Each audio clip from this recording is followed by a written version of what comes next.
Hey guys, happy Wednesday.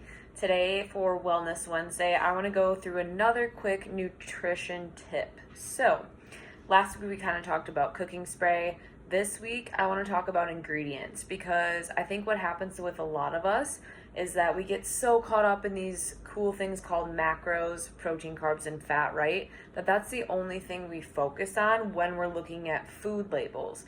And that's honestly not the best way to go about it. So, while macros are super important, and we definitely want to make sure we're checking those when we're checking nutrition facts on the foods that we're eating or buying, we also want to make sure that we're checking ingredient lists. This is super, super important, right?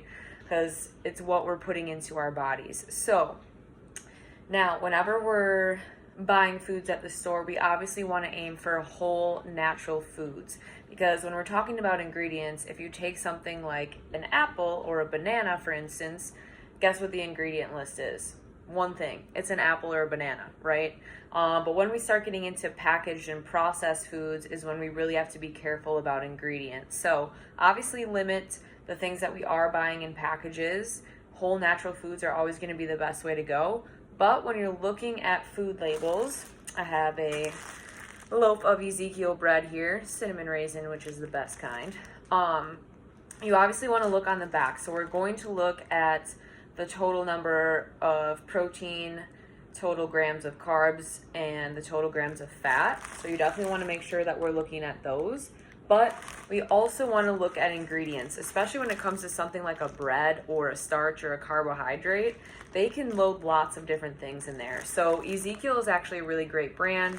Dave's Killer Bread is also pretty good. And that is because of the ingredients. The first ingredient here, which is going to be the most amount of what is in it, is organic sprouted wheat. The next one is filtered water, organic raisins, organic sprouted barley. There's a couple more after that, but a lot of times when we do breads, the first list of ingredients is enriched bleached white flour, which is honestly not the best option when we can compare to something like this. Okay.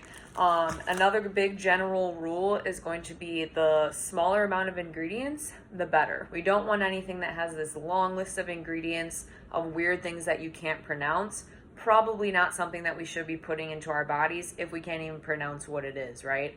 Okay, so keep that in mind when we're doing our grocery shopping. Let me know if you have any questions, but make sure you read those ingredient labels. It's more than macros, it's what you're putting into your body. So make sure you know what it is. All right, see you later.